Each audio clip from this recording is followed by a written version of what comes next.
Hi, Sebestian. Hello. We spoke the last time with some of the folks who were at 483 Geylang. But for folks who are listening to you for the first time, maybe can you introduce yourself, tell us what you do, your interests in Geylang. Okay, I'm Sebestian, and I'm the founder and chief placemaker of Meir Collective. Meir Collective is actually an asset management company that specializes in heritage properties. Basically, most of Singapore's history is being written within one of these heritage properties, around 6,000 out of them. And we take special interest in managing some of these in challenging locations to some people, including Geylang. Geylang is a place that many Singaporeans before, now, and hopefully in the future continue to go for good food. And we find pockets of opportunities within Geylang. That's why we think of doing stuff in Geylang. Maybe can you tell us a bit about what these pockets of opportunities are? Well, okay, so Geylang as it is, right, it's a pretty interesting fabric. It's actually an arterial road connecting the eastern CBD, Paya Lebar quarters, and the central CBD where Raffles Place is. We are about 10 to 15 minutes cycling distance away, and it's interestingly connected by a park connector past the sports hub. And people actually go to Geylang for a very important reason. It is the only part of Singapore that doesn't sleep. Geylang businesses actually can run for 24 hours. At different time of the day, regardless of what time it is, you get food operators offering affordable offerings within Geylang. You have dessert shops, you have local fairs. So we spoke with one of our operator who's running a dark store. The takeaway business within Geylang is huge. There are a lot of people that is being captured within 2 kilometers of Geylang. You have up to the Tanjong Katong area where you have a lot of rich individuals living in the landed houses. Then you have Kallang side, there's a lot of HDBs. Aljunied side, we have a lot of industrial buildings that's within the area, and they have to find food, right? So I think it's, if you have a good concept, you don't really even have to target dining in. Within Geylang, takeaway can be a big thing. You just need to be able to get your presence heard. I think it's quite organic because what Geylang has offered is the real Singapore. If you look back at Singapore's beginnings, we were actually very humble, and Geylang remained very humble, together with a bit of the colourful vice part that is not that welcome. Many brothels were given up during COVID, and when they were given up, the landlord couldn't get rent, so they wanted to sell the property. The zone in most of where these brothels are in the small even lorongs are either commercial, institution, or some of these are residential. So massive redevelopment happened in these parts, and we are seeing real activities dropping. As a developer, right, what was the most exciting thing that you found about Geylang? When we took a bet and entered Geylang, we knew that there were going to be a lot of challenges. I mean, we went in after the 2015 MND overhaul, so we tried to buy stuff at an earlier stage where there are already some goodness in the sites that we buy, and then we only modify and try and enhance the other half of the site, which is usually the upper stories or the other units. Like one example is at Geylang we have 483, which is really very close to a big public car park and Aljunied MRT station. We're like 250-300 meters away. When this site was bought, interestingly, on the ground floor we have a corner coffee shop and business was thriving. So we saw that, there's a lot of catchment in Geylang, there's a lot of vibes there, but it's just not quite the ones that we relate with in our generation. So when we look at it, we thought, okay, that's a good opportunity. You have beer permits, we have a good catchment, we are corner plot, and we have quite a lot of frontage. So that's something that we can work on. Then, I mean, that's the only goodness, right, that we have on the side. The other, so the stretch of three, the corner coffee shop is the best. Then in the middle, we have a massage shop, massage, and it's pretty dark with lots of cubicles with showers. You can imagine the type of massage that's happening there, right? So we thought, okay, this has to go. Not aligned with our way of thinking. And the most corner shop is actually a KTV. So that KTV was getting us good rent. We were quite happy to have them, except that, you know, This is actually 485, right? 485, yeah. 485 Geylang Road. So it's not aligned with our brand direction, not aligned with what we want to do. Adaptive reuse, gentrification, none of it is happening. Yeah. We're gonna keep all of them, right? Correct, exactly. So we waited for the lease to end. COVID kind of helped us with the transformation because the KTV operator gave up. Yeah. Doesn't want to continue because they cannot open. They cannot be paying rent and not being able to collect revenue, right? Yeah. So the KTV operator gave up. The massage shop kind of was like raided, and so they were asked to go just before we took over. So not a good outcome for us because it's vacant. The coffee shop was thriving. Okay. Except that during COVID also the business came down. So we took the chance to do quite a big overhaul to the site, and it took us a year to get an approval for co-living use on the second floor. So we're working around some flexibilities, while at the same time we are also doing quite a bit of effort to gentrify shophouses. So there's a lot of money spent on restoration. Maybe I'm actually personally quite curious to find out more about the restoration that was done at 483 Geylang. So when we took over, it's pretty run down. Yeah. Some of these molds, like patterns, Chinese patterns that were on the walls, they're actually made using concrete. Many of them have corroded. In the initial year, there's actually a lot of use of this thing called lime plaster. Lime plaster, yes. So lime plaster, right, it's used for breathability, and that's what shophouses originally were used, but they are also very they're not as strong as they should be compared to concrete. So many of them actually fell off, and we took quite a bit of effort to do our own fiber molds and then put it back up in. And color wise, we work with an Italian designer to look at the scheme, whereby we want to bring up the subtle touch, artistic touch of the shophouse, because it's pretty unique. We have all these molds where many of the neighboring ones don't have. So yeah, we put in a bit of oriental touch with a modern interpretation of those old shophouses, and it looks actually pretty interesting. At night, it looks the best with all the lighting. Yeah, the lighting was done very well. They really made the shophouses like, you know, on a stage. Yeah. It feels like stage lighting. You must have read up a lot about the architecture of shophouses. Well, we have to, right? Because we want to specialize in heritage properties. So we need to know when they were built, what were they built for, what materials, who were they built by. Materials, actually, it's interestingly at those times what we call technological advancement. Today to us, technology is IT stuff, anything that is digital. But in those days, technology was a transformation from using timber structure that would corrode and wouldn't stand the test of time to more concretized structure. So we have brick columns in some places. I mean, it scares me a lot when we get old shophouses and we strip off the plaster, and what we see is not concrete but brick. And we were like, is this load bearing? Is brick even load bearing? Then I speak with some of the old PDs. Actually, in Singapore, in the earlier days, houses were built with brick columns too. They are okay. Maybe tell us a bit more about some of the other properties you own in Geylang. I wouldn't say that we are first mover in Geylang, but we definitely were the pioneering batch of, you know, people going to Geylang thinking that we can transform Geylang. Well, it's an uphill task, we know, but we also entered slightly earlier, so we managed to get some really good sites from people who have owned for decades, but they don't know what to do with it. So 483 is one example. Is an interesting one. Then we have 465. Just the next lorong from 483.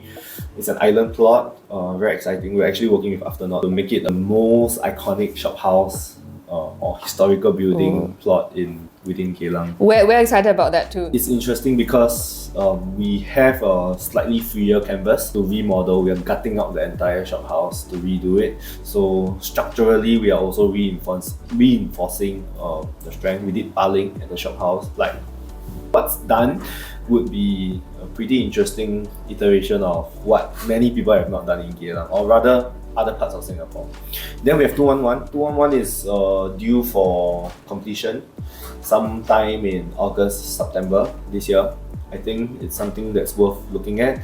So what we do is to provide the necessary condition for honest operators to come in and operate the space and run it and bring about organic growth, right? We don't want to be this hand of God and go in there and dictate what will happen to Geylang. We want to allow a bit of transformation within Geylang on its own, right? So we first create the space that's suitable for imagination.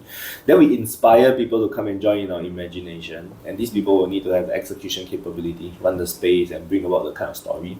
And we acknowledge that it is not the easiest, because we're not looking for very seasoned operators. We're looking for fun young people to come in to bring the new energy and vibes into Geylang, and they may fail, right? And if they don't succeed, we need to regroup and quickly come back. So having multiple sites works for us. If we just have one, then having one that just happen to not work would be very depressing. So we have a combination. We are quite diversified within Geylang. That gives us the room to freely take chances and support actually young operators. We actually put in a lot of staff, infrastructure staff, to support our tenants. So what you cannot bring back with you, we are giving the air conditioning, the exhaust duct and all this. So we are able to attract a lot of young operators because they don't have the money to put in all this infrastructure work and take a gamble that 3 years later they get kicked out. So we try to provide a longer runway for the deserving. And so I think that's something that the existing operators, the existing shophouse owners, the landlords can look at as well. For sustainability's sake, to get the rent, you have to put in stuff. So that's what we do in our adaptive reuse.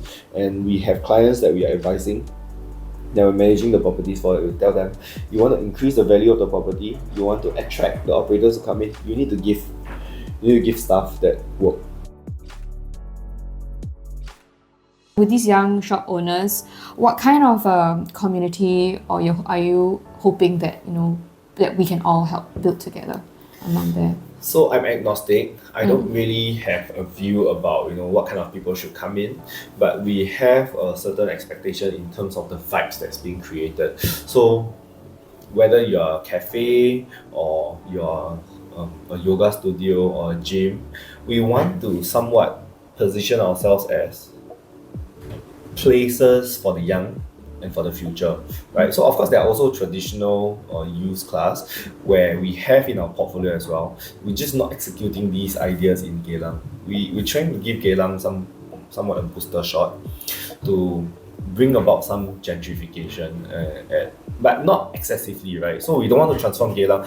There's one area in Singapore, Joo Chiat, where we see that in a very short period of time during COVID, many cafes targeting the same group of people that we have within our target market sprung up. They all happen too quickly. It's organic, but in a way, it came too quickly, right? So some of these are struggling and it's undergoing some rethink. So we take that as a lesson to review. While Geylang is traditionally different from Joo Chiat. Joo Chiat is a very small stretch of road. Geylang is much longer and wider. And a lot more cars. So the traffic flow in Geylang, it's arterial road, right? So you naturally will have more people coming to Geylang. So I think Geylang, we don't want to be overly singular in terms of ideas of transformation. Like, sometimes in Singapore when you have a trend happening, it happens in a big way. Like, you go to Paya Lebar Square, you see 5 bubble tea shops side by side next to each other. Then you go to Chinatown, you see all Sichuan Dongbei cuisine. That's a bit too much, right? We don't want that kind of, while it's not up to us to decide, operators decide on their own, but we don't want to encourage activities like that. We want to blend, we want to mix. We want it to be more fun and balanced, targeting different types of people. What do you think as a patron, right, would be the thing that will make you want to keep coming back to Geylang?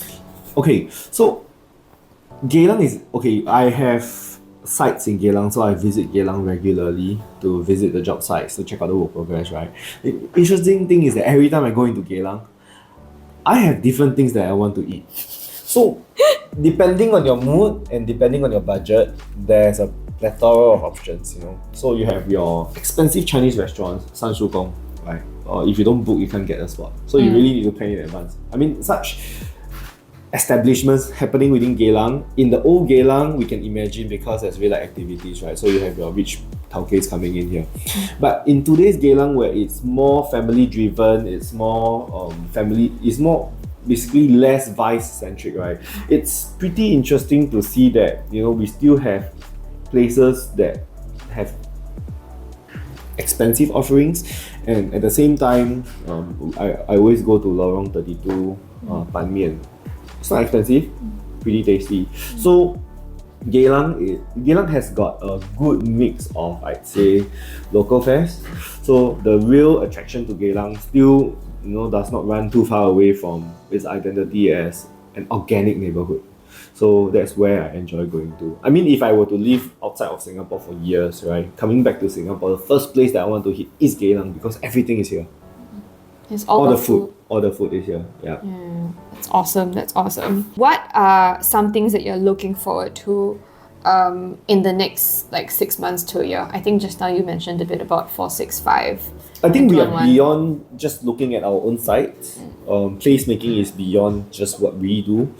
It's about what we do that inspire other people to do the same or similar, take a similar direction, take a similar path. And interestingly, we are seeing new sites that have been sold undergoing A&A, and I think they're putting in staff infrastructure work, enhancement works to make the sites more ready to take on modern operators.